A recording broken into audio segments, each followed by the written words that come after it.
I actually had an amazing experience, which the second speaker for the negative has touched upon, and something I didn't expect to have happen 80 years after the event, when one of those original Girl Guides actually arrived in Tasmania, and she actually stayed in my house, and I never ever dreamt that I would meet her. She was certainly very resourceful at the time that she was there at the Crystal Palace rally, and she told us of the story, which was so inspiring, as to how the girls dressed up in the skirts that they wore, but with as much of a scout uniform as they could wear over the top of it. But it was a very cold day and they didn't wear overcoats, and the reason for that was that amongst their patrol were girls from the factory, and the girls from the factory didn't have overcoats. Very resourceful way out. It might have been cold, but it worked.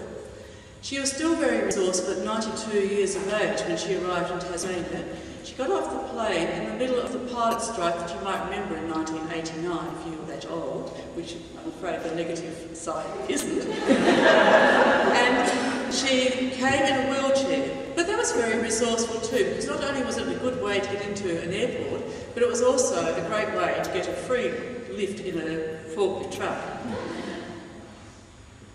She was a very special woman, but she never embraced mobile phones, and so she didn't know that she could have borrowed a phone from a friend at any time that she wished.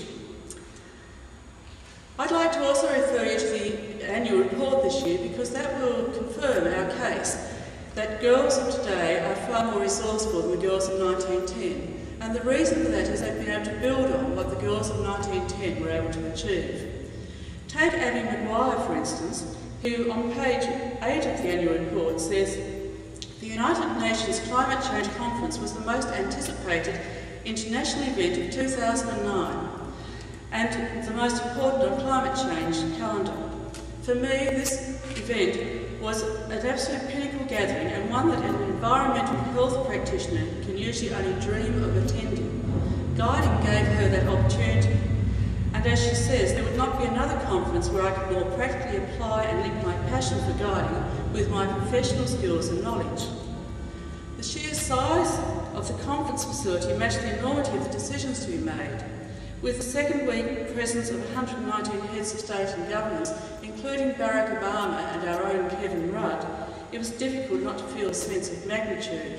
What girl in 1910 had the opportunity in any way of resourcing to be able to achieve such a possibility?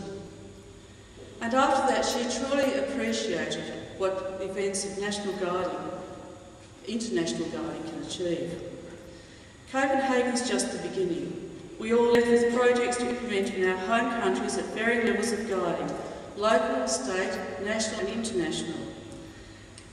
And yet those opportunities are not just for one of two girls go overseas. It's also available to every guide in our association. For instance, through the Passport to Adventure, which you'll find on the next page 9, where the girls wrote messages to the children at the shelter in Calcutta, for which Girl Guides Tasmania has been raising funds, several thousands of dollars, because of the resourcefulness of one girl guide who brought back the message to Tasmania and encouraged others to be involved. I'd like to also refer you to page 5, where 11-year-old innocent Fabio writes, "The most special thing about guiding is that we get to do many things that other people don't. We go camping and are part of special days when we've done all sorts of water activities, like kayaking and swimming. As guides, we choose what we want to do, organise games and fun things. And this again is available to every girl, for instance through the urban outdoor days, and how resourceful was that idea, where guides and leaders of all ages were given the opportunity to explore the outdoors in an urban environment. As they were racing around the town, they got the chance to make pancakes, row across the river, meet the town crier, have lots of fun." And my favourite is Sarah Rawson, who's 12 years old, went to Patchouli. She said, "My patrol won a trophy for our resilience and spirit. During the weekend, everything we did went wrong. When we went to set up the build tent, we didn't have the pegs, so we had to borrow them. When we cooked dinner, one of the gas barbecues wasn't working, so we had to cook in the gas barbecue. We were always late to things. Even when things kept going wrong, we still managed to compete in everything and have a fabulous time.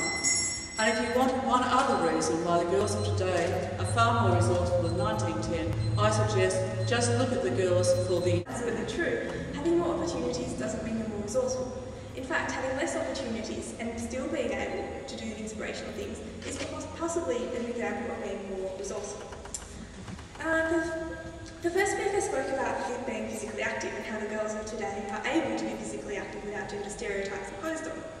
And yes, while this is true, we would argue that the girls of 1910 who overcame and fought the gender stereotypes to be able to do guides and to join in what was seen as a male-dominated domain have been much more resourceful. To be able to join on to the end of the Crystal Palace rally and demand to have a program put there for them is obviously resourceful. I mean, they weren't being listened to through other diplomatic channels, so they made it happen. That is being resourceful, ladies and gentlemen. Just trying to find some of the other main holes in the discourse. There's a few. Okay. The second speaker also gave us numerous examples of the fantastic work that girls are doing worldwide. And yes, it is absolutely brilliant. However, it's easy or easier to go overseas and to volunteer with a guide. All this, the framework and the structure and the financial support, it can all be there for you. It's not necessarily being resourceful, and while it's absolutely fantastic, we don't think it's necessarily relevant to the debate.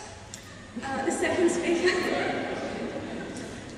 second speaker also spoke about Guide Safe, which basically was a questionnaire and it asked girls to fill this in. I'm not sure about your experiences, but I had trouble getting my girl to fill it in and to bring it back on time. It wasn't necessarily a great show of resourcefulness in terms of the girls. It was something that was easy to do and they didn't have to fight to have their views heard, unlike the girls of 1910 in the Crystal Palace rally. The second speaker also gave us lots of examples about guiding and encouraging self-confidence, and she threw around all those wonderful inspirational words that made me feel quite proud to be a guide. However, I don't think it lent to the nature of the debate, being resourceful. So yeah, we love the girls of today, and we think they're fantastic, but not as resourceful. So just to sum up my team's case, Grace, our first speaker, spoke to you about the availability of resources. Today we have an abundance of resources of all natures available compared to 1910. For example, first aid help. If you need first aid, you call an ambulance. Everyone's got a mobile phone, and if not, there'll be a landline somewhere near. In 1910, landlines were fairly uncommon, and there certainly weren't mobile phones, so you had to be more resourceful in your first aiding skills. And she also mentioned guiding resources. I have a guide hall full of tents and camping equipment and cooking and old books and old uniforms and goodness knows what else. Whereas in 1910 they didn't have all those resources. And so they had to make do with what they could get, borrowing from schools and from scouts and from families.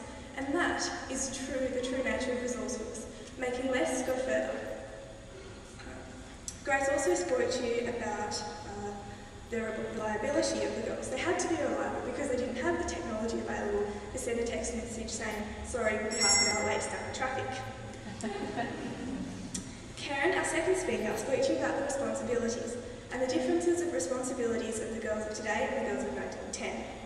She spoke of the girls of 1910 having to fight to get an education and to be resourceful in being able to manage to have an education, but also to conform to some of the stereotypes within their time. Whereas today it's much easier for girls to get an education, and it's not necessarily being resourceful, it's just what's expected of you. It's just that the expectations have changed. She also spoke about war and disaster efforts and how instrumental Girl Guides were in giving relief and assistance after the First World War. Whereas today that sort of thing would be considered too dangerous, too expensive, and the girls aren't resourceful enough or have the life experience necessary. The world doesn't promote resourcefulness. There's all these rules and restrictions put on us, as Karen was speaking about. She spoke about the legal obligations and public liability, which is, as I'm sure you all know, make John off with biscuits impossible. So ladies and gentlemen, resourcefulness out of necessity.